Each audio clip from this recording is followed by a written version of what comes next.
Welcome to Alammar Quran academy. ہماری academy کی جانب سے درس قرآن ترجمہ و تفسیر سننے کے لیے اس چینل کو سبسکرائب کیجیے۔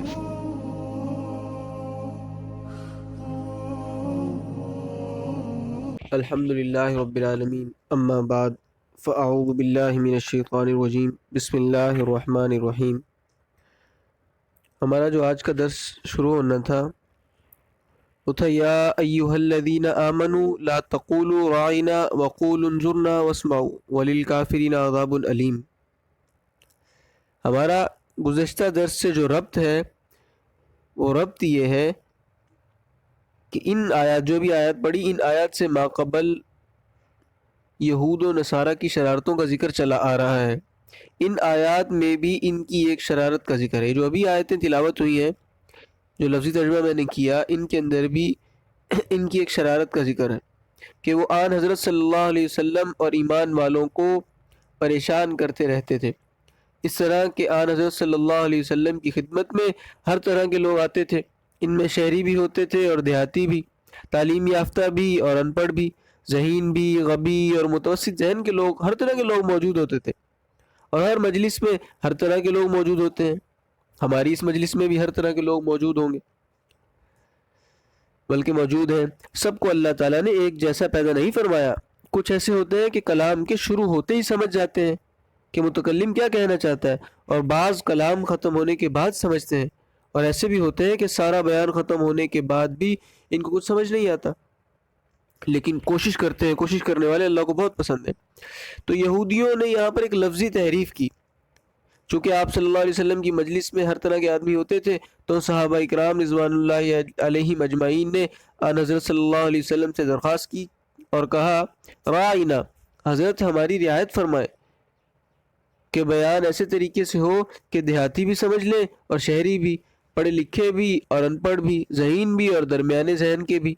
لہٰذا یہ لفظ جو ہے یہ بھی صحیح تھا، راعنا، اور ہماری ان کی جو مراد تھی صحابہ کی اس راعنا لفظ سے، وہ بھی صحیح تھی۔ مگر جو یہودی تھے وہ اس لفظ سے غلط مراد لیتے تھے کہ ان کی لغت میں راعنا رعونت سے احمق اور جاہل کے معنی استعمال ہوتے ہیں، جاہل کے معنی استعمال ہوتے تھے۔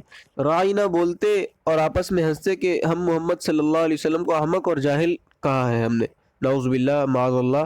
اور اس طرح بھی شرارت کرتے تھے کہ راعنا کے لفظ کو ذرا کھینچ کر راعینا بولتے تھے، یعنی پھر مطلب ہوتا تھا کہ ہمارا چرواہا، معاذ اللہ۔ یہ ساری جو ہے یہ الفاظ کی غلط تعبیر ہے۔ اسی طرح یہودی جب آپ صلی اللہ علیہ وسلم کے پاس آتے تو جلدی سے کہتے السلام علیکم، اس کا معنی ہے تم پر موت واقع ہو، اور السلام علیکم کا معنی ہے تم پر رب تعالیٰ کی طرف سے سلامتی ہو۔ اس طرح چلاکی سے یہ حرکت بھی کرتے تھے کہ ایک دفعہ آن حضرت صلی اللہ علیہ وسلم اپنے کمرے میں موجود تھے اور ایک کونے پر پردہ لٹکا ہوا تھا۔ جب کوئی آدمی آتا تو حضرت عائشہ صدیقہ رضی اللہ تعالی عنہا پردے کے پیچھے چلی جاتی، کیونکہ ایک ہی کمرہ تھا۔ ایک آدمی نے دروازہ کھٹکھٹایا، آپ صلی اللہ علیہ وسلم نے ان کو اندر آنے کی اجازت دی۔ حضرت عائشہ صدیقہ رضی اللہ تعالی عنہا پردے کے پیچھے چلی گئی۔ اس آدمی نے کہا السلام علیکم۔ انہوں نے، حضرت عائشہ نے اندر سے آواز دی علیک السلام ولعنہ، تیرے اوپر موت اور لعنت پڑے۔ خیر، اس یہودی نے جو بات کرنی تھی کر کے چلا گیا۔ اور حضرت صلی اللہ علیہ وسلم نے فرمایا عائشہ تو بڑے غصے میں تھی، کیا بات تھی؟ کہنے لگی لم تسمع ما قال، آپ نے سنا نہیں جو اس نے کہا، یعنی السلام علیکہ۔ آپ صلی اللہ علیہ وسلم نے فرمایا الم تسمعی ما قلت لہ، کیا تو نے نہیں سنا جو میں نے اس سے کہا، یعنی علیکہ، تجھ پر پڑے۔ ہمارے نبی نے کہا کہ علیکہ، تجھ پر یہ بات پڑے۔ بس اتنا جواب جو ہے وہ کافی تھا، لیکن یہ لوگ جو ہے وہ خبیث الفاظوں میں ہیرا پھیری جو ہے وہ کرتے تھے، اللہ پاک معاف فرمائے۔ اور راعنا کے جملے سے چونکہ توہین کا پہلو نکلتا تھا، لہٰذا اللہ تعالیٰ نے ایمان والوں کو اس جملے کے استعمال کرنے سے منع فرمایا۔ اللہ تعالیٰ فرماتے ہیں یا ایھا الذین آمنوا، اے وہ لوگوں جو ایمان لائے ہو، لا تقولوا راعنا، تم راعنا نہ کہو، اگرچہ لفظ بھی صحیح ہے اور معنی بھی صحیح ہے اور تمہاری مراد بھی صحیح ہے، لیکن یہودی اس سے غلط فائدہ اٹھاتے ہیں۔ اس لیے یہ لفظ استعمال نہ کرو۔ وقول انظرنا، اور انظرنا کہو کہ حضرت ہماری طرف نظر شفاعت فرمائے۔ اس سے اتنی بات سمجھ آ گئی کہ اگر جملہ صحیح ہو اور اس سے مراد غلط ہو تو اس کا بولنا صحیح نہیں ہے۔ لہٰذا اگر کوئی شخص، یہاں پر ایک فقہی مسئلہ وہ بھی سمجھ لیں کہ الصلاۃ والسلام علیک یا رسول اللہ، اس عقیدے اور نظریے کے ساتھ پڑھتا ہے اگر کوئی شخص کہ آن حضرت صلی اللہ علیہ وسلم حاضر و ناظر ہیں تو یہ ناجائز ہے۔ اور اگر کوئی صحیح العقیدہ ہے، آپ صلی اللہ علیہ وسلم کو حاضر و ناظر نہیں سمجھتا، تو اس کے لیے یہ پڑھنا جائز اور درست ہے۔ قاسم العلوم والخیرات حضرت مولانا محمد قاسم نانوتوی رحمۃ اللہ علیہ سے کسی نے سوال کیا کہ حضرت الصلاۃ والسلام علیک یا رسول اللہ کے الفاظ کے ساتھ درود شریف پڑھا جا سکتا ہے یا نہیں؟ حضرت نے فرمایا کہ یہ درود شریف کے مختصر الفاظ ہیں، لیکن پڑھنے والا یہ سمجھے کہ میرے اس درود شریف کو فرشتے اور حضرت صلی اللہ علیہ وسلم تک پہنچاتے ہیں، یہ سمجھ کر پڑھے۔ اور اگر آپ صلی اللہ علیہ وسلم کو حاضر و ناظر سمجھ کر پڑھے گا تو پھر یہ کفر ہوگا۔ آج کل اکثریت کے ذہن چونکہ خراب ہیں اور وہ آن حضرت صلی اللہ علیہ وسلم کو حاضر و ناظر سمجھ کر الصلاۃ والسلام علیک یا رسول اللہ پڑھتے ہیں، لہٰذا صحیح العقیدہ ہونے کے باوجود ان الفاظ سے گریز کرنا چاہیے تاکہ کسی باطل فرقے کی تائید نہ ہو۔ اور اس کی دلیل یہی ہے جو ہم نے ابھی تلاوت کی۔ اللہ تعالیٰ نے فرمایا کہ تم رائنا نہ کہو، حالانکہ رائنا ایک لفظ ہے، عربی کا لفظ ہے، بالکل درست ہے۔ پھر بھی اللہ پاک نے یعنی لوگوں کے ذہن اس طرف دوسری طرف جاتے ہیں، اس لیے فرمایا کہ انظر نہ کہو۔ صرف اتنا ہی نہیں بلکہ واسمعوا، اور آن حضرت صلی اللہ علیہ وسلم کی بات کو غور سے سنو، وللکافرین عذاب علیم، اور کافروں کے لیے دردناک عذاب ہے۔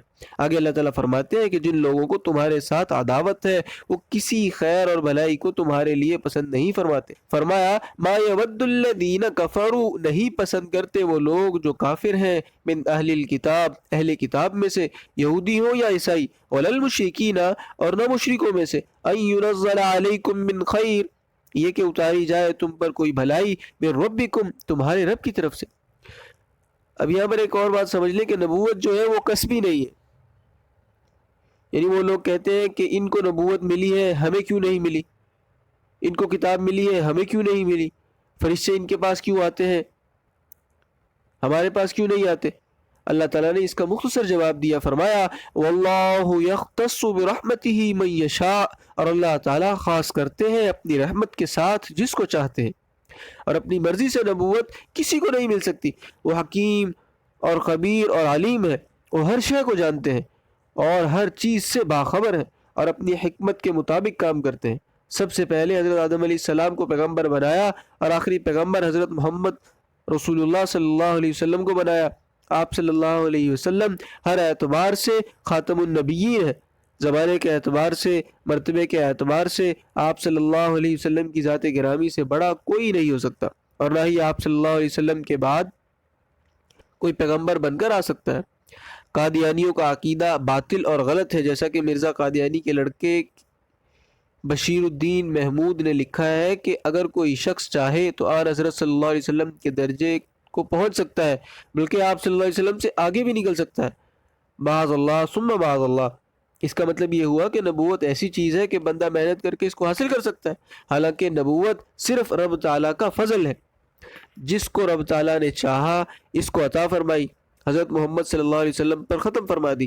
آپ صلی اللہ علیہ وسلم کے بعد کسی کو نبوت ملنے کا سوال ہی پیدا نہیں ہوتا۔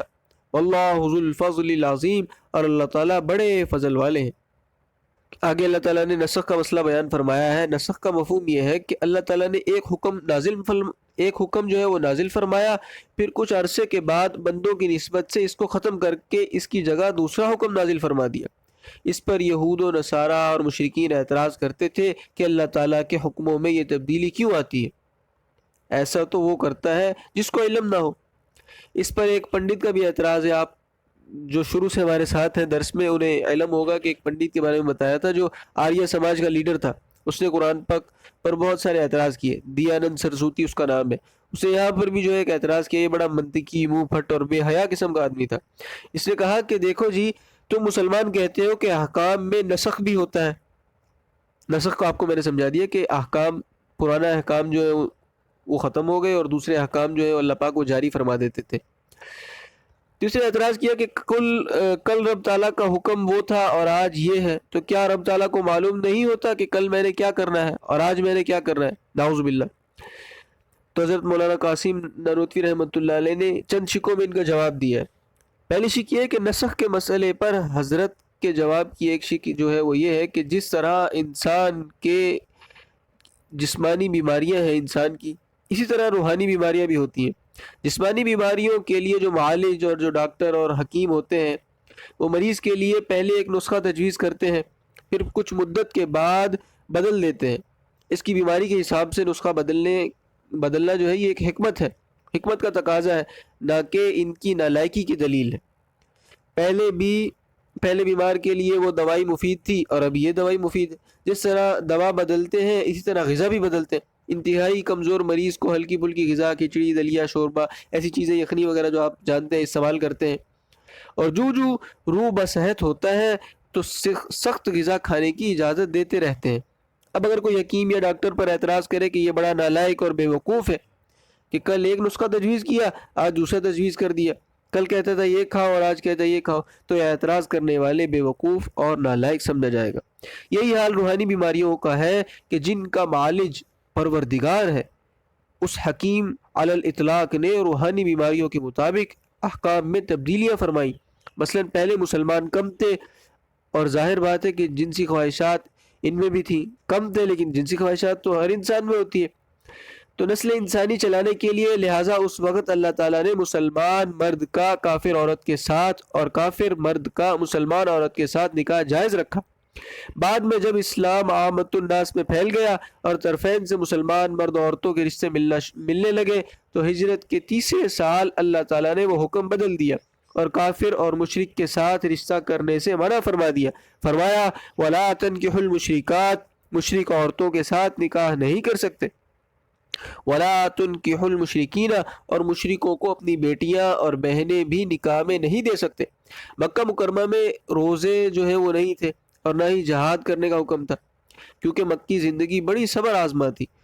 جن کو پہلے ہی کھانا نہیں ملتا اور بھوکے رہ کر گزارا کرتے تھے، اس لیے جو مسلمان ہو جاتا تھا، مسلمان ہونے کی بات ہے تو اس لیے میں نے یہ بات بتائی کہ جو مسلمان ہو جاتا تھا اس کو تو بڑی سختیاں برداشت کرنا پڑتی تھی اور گھر والے روٹی تک بند کر دیتے تھے۔ ان کو روزے کا جو ہے وہ کیا حکم دینا، وہ پہلے ہی بھوک کی حالت میں تھے۔ یہاں پر حضرت عبداللہ جو ذوالبجادین ایک نوجوان صحابی تھے، اپنے چچا کے گھر جو ہے، ان کی صبر کا ایک واقعہ ہے کہ ان کی استقامت دیکھیے کہ یہ اپنے چچا کے گھر میں پرورش پا رہے تھے۔ جب انہوں نے کلمہ پڑھا تو چچا نے سختی کی تاکہ کلمہ چھوڑ دیں۔ جب انہوں نے کلمہ چھوڑنے سے انکار کیا تو ان کی روٹی بند کر دی اور ان کو تکلیفیں دی، پھر بھی نہ مانے اور کلمہ چھوڑنے سے انکار کر دیا تو ان کو کہا کہ ہمارے کپڑے اتار دیں۔ چنانچہ ان سے کپڑے اتروا لیے۔ قریب ہی ایک گرا ہوا مکان تھا، یہ بیچارے ننگے دھڑنگے اس کے اندر بیٹھ گئے۔ دن چڑھا تو ایک آدمی بوری لے کر جا رہا تھا، گھاس لینے کے لیے ہوگا یا اس طرح سے کوئی مراد، جو اپنی گھاس وغیرہ لینے کے لیے جا رہا تھا، اس کو آواز دی اور کہا کہ اللہ کے بندے اندر نہ آنا، کیونکہ میں ننگا ہوں، اگر تیرے پاس تن پوشی کے لیے کوئی چیز ہے تو میری طرف پھینک دے۔ اس سے سمجھا کہ پتہ نہیں کوئی جن بھوت بول رہا ہے، تو یہ آدمی ڈر گیا۔ تھوڑی دیر بعد جب خوف کم ہوا تو اس نے کہا کہ میرے پاس تو یہ بوری ہے۔ فرمایا بوری ہی پھینک دے۔ اس نے بوری پھینک دی۔ انہوں نے بوری کے اندر سوراخ کر کے اس بوری کو پہن لیا، جس طرح مردوں کو کفن پہنایا جاتا ہے۔ اسی وجہ سے ان کا نام ذوالبجاد پڑ گیا۔ ذوالبجاد کا معنی پرانا کمبل ہے۔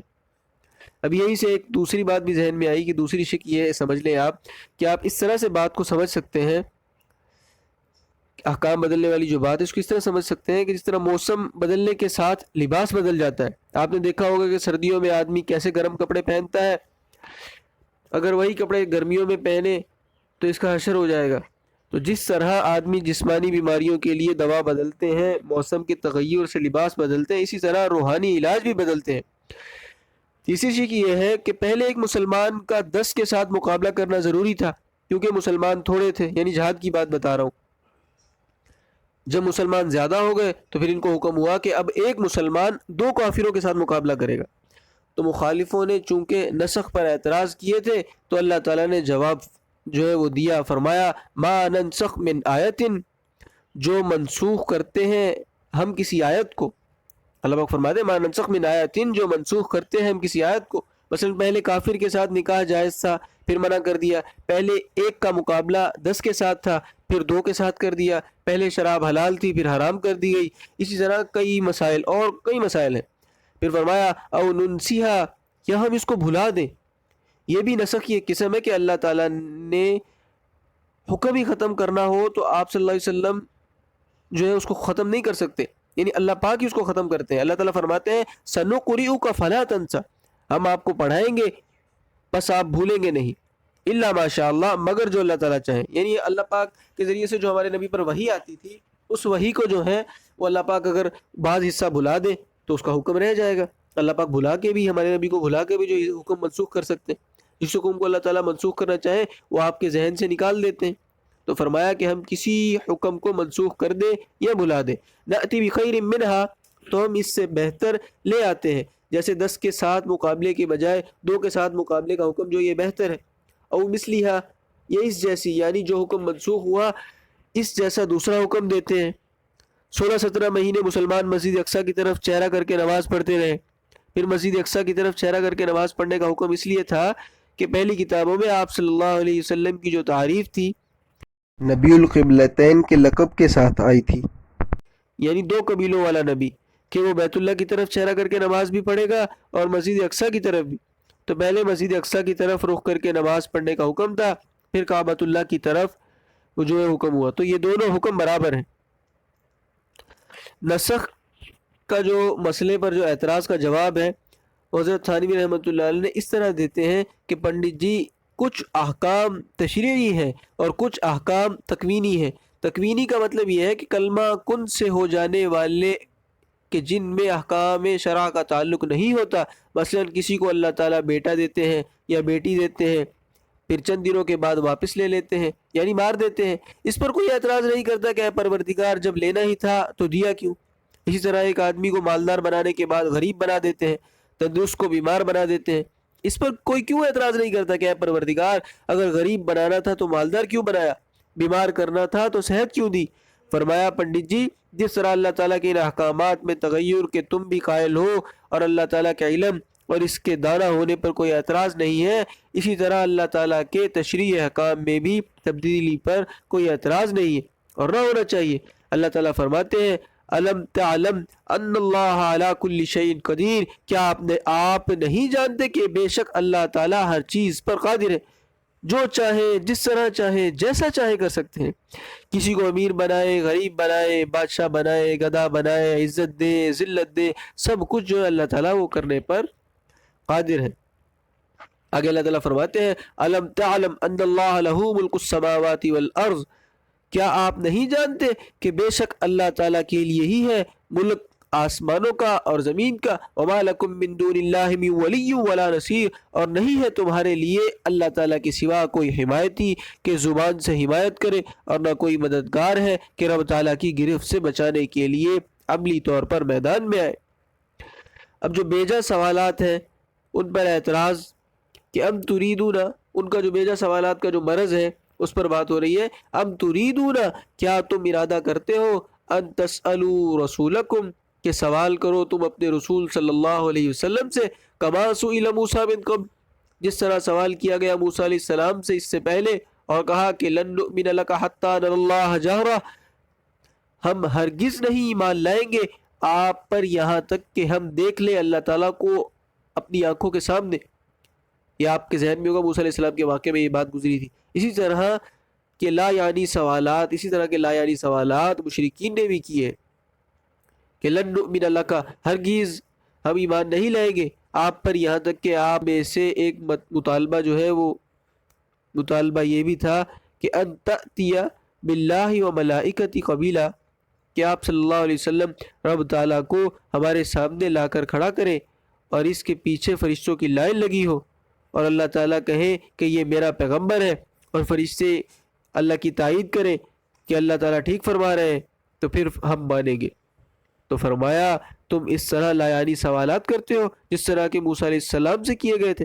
وَمَن يَتَبَدَّلِ الْكُفْرَ بِالْإِيمَانِ، جو شخص تبدیل کرے گا کفر کو ایمان کے ساتھ کہ ایمان کے بدلے کفر حاصل کرے گا، فَقَدْ ضَلَّ سَوَاءَ السَّبِيلِ، پس تحقیق وہ سیدھے راستے سے گمراہ ہو گیا۔ اللہ پاک جو ہے وہ گمراہی سے بھی اور گمراہ کرنے والوں سے بھی جو ہے ہم سب کی حفاظت فرمائے اور ہم سب کو محفوظ رکھیں، تمام مسلمانوں کو جو محفوظ رکھیں اور صحیح العقیدے پر زندگی گزارنے کی توفیق عطا فرمائے۔ جو پڑھا سنا اللہ پاک اس پر عمل کرنے کی توفیق عطا فرمائے۔ وآخر دعوانا ان الحمد للہ رب العالمین۔